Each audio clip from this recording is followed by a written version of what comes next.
Performing her brand new summer hit, Party in the USA, for the first time ever, here's Miley Cyrus. What if I told you that 10 years ago, this performance made parents of young kids across the US lose their goddamn minds? If you ask these same people who were appalled by Miley Cyrus's suggestive dance moves on an ice cream cart in 2009, they'd probably tell you that this behavior definitely foreshadowed whatever it was that we saw in 2013. Miley Cyrus is probably the most well-known modern-day example of a childhood star that has had this form of criticism projected onto her for her entire life. By the time that VMA performance came around, yes, that one, every pearl-clutching sycophant in America was ready and willing to point out that it was only a matter of time before Miley Cyrus would become another fallen Disney star. After all, it happens to all of them. But where does the myth of the fallen Disney Channel star come from? Today we're going to look at the history of the Disney Channel and why everyone who retires from the House of Mouse gets such a bad rap. Before we can get into the Mileys and the Demis of the world, we have to start from the beginning. You could argue that the modern-day image of the Disney Channel star originated with Disney's popular variety television program, The Mickey Mouse Club. Now, the series has a long history of revivals and rebrands, so for all intents and purposes, I'll be focusing on the all-new Mickey Mouse Club, which premiered in 1989. If I can compare the show to anything, it was like a G-rated version of Nickelodeon series All That. The show included everything from sketch comedy to musical performances, and the cast, known as the Mouseketeers, included several familiar faces in the entertainment world like Justin Timberlake, Christina Aguilera, and Britney Spears. The Mouseketeers were expected to give off the classic all-American vibe, similar to how Disney stars are thought of today. They wore age-appropriate clothes, never performed songs with any suggestive lyrics, and not much was broadcast about their personal lives except their onstage personas.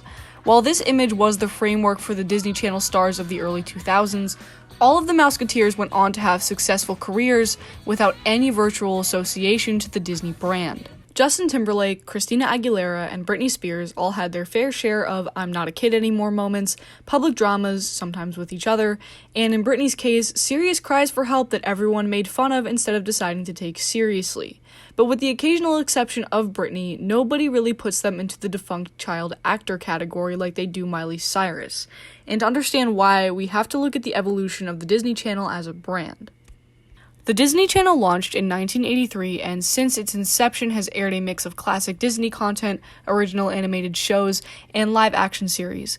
But as the channel progressed, the focus had pivoted to live-action programming and made-for-TV movies dedicated entirely to tweens and teens. This decision came under Anne Sweeney, the Disney Channel president, from 1996 to 2014. Sweeney actually took criticism for this choice, with many accusing her of catering content only to teeny boppers. The choice, although heavily criticized, was a successful one.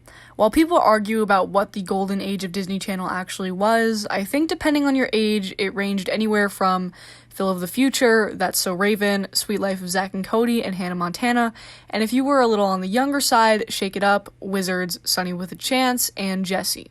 The Disney Channel star brand is a two-headed dragon, so to speak.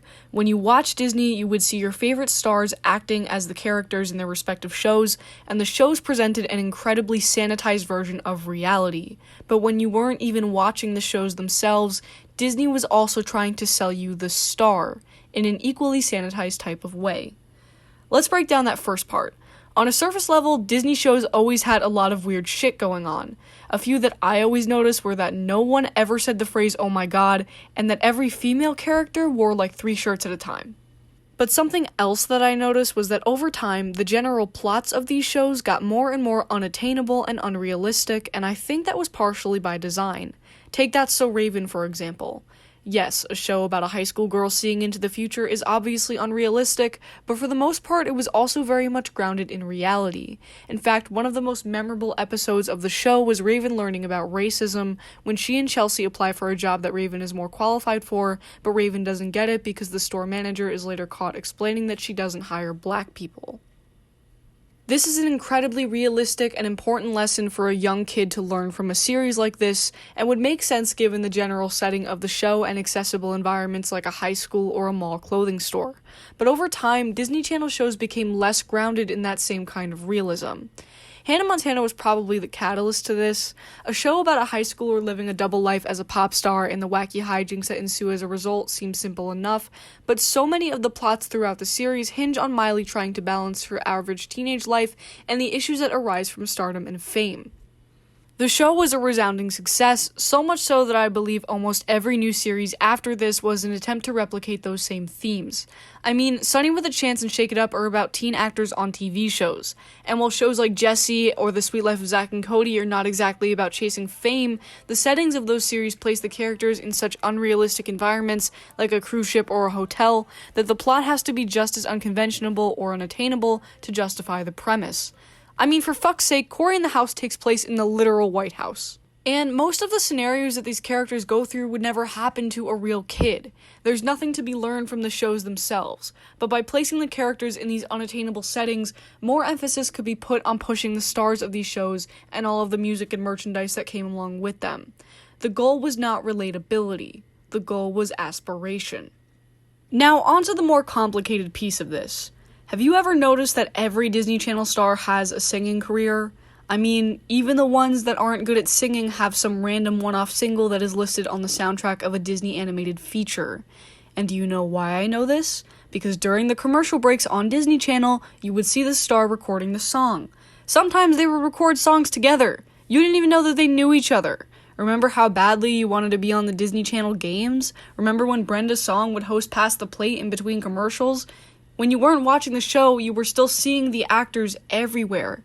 And even when they weren't in character, they all resembled their on-screen counterparts. So when the child actor grows up and finally leaves Disney, do you see where I'm going with this?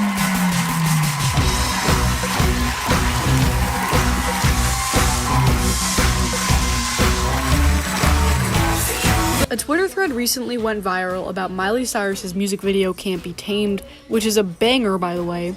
The music video is pretty inoffensive even for the time, but in this thread, a person who claimed to once be a promotional assistant for Radio Disney told a story about how the day after the music video dropped, they were instructed by the powers that be at Disney to effectively remove any reference to Miley or her music. So why didn't this happen to Britney as badly when she left Disney? I mean, Hit Me Baby One More Time, which is also a fucking banger, was arguably more suggestive than Can't Be Tamed, but she was able to shake the Disney label relatively quickly. For Miley, it still follows her despite her efforts to do anything to get away from it, and I think this is because of the perception that was created for the actors both on and off screen during the golden age of the Disney Channel. But can you blame Miley? I mean, you definitely can if we're going to talk about how cultural appropriation and claiming and reclaiming certain aesthetics is their privilege that only white pop stars have access to and is never really called out on, but that's a different video for someone who is not me to make. Anyway, when you spend the majority of your teen years playing a character and essentially have to learn how to be a teenager and do teenage things in secret, you would probably go a little wild once you were finally set free from the cheery alternate universe that Disney Channel takes place in. And if people are going to misogynistically criticize you for an ice cream cart or a bird costume, you might as well go balls to the wall anyway. And Miley isn't the only instance of this either. The Jonas Brothers have publicly admitted to having to place a strong emphasis on their purity rings and celibacy when all they wanted to do was play music. Bella Thorne was almost fired for wearing a bikini.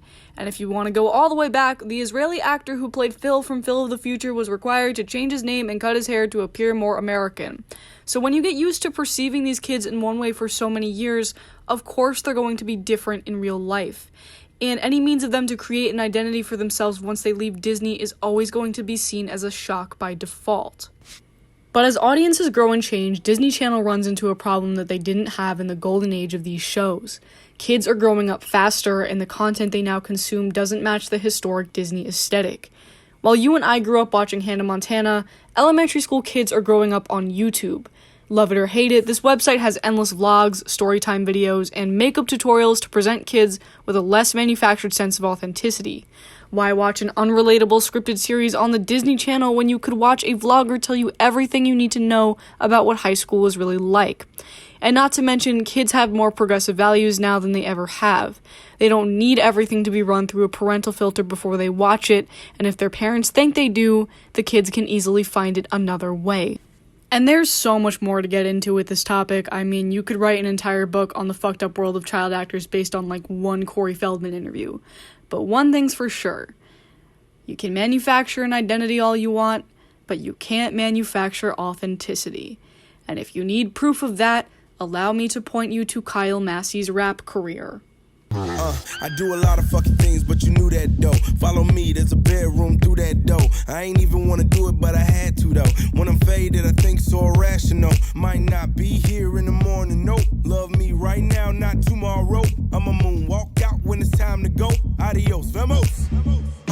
Tell me, do you do what you wanna?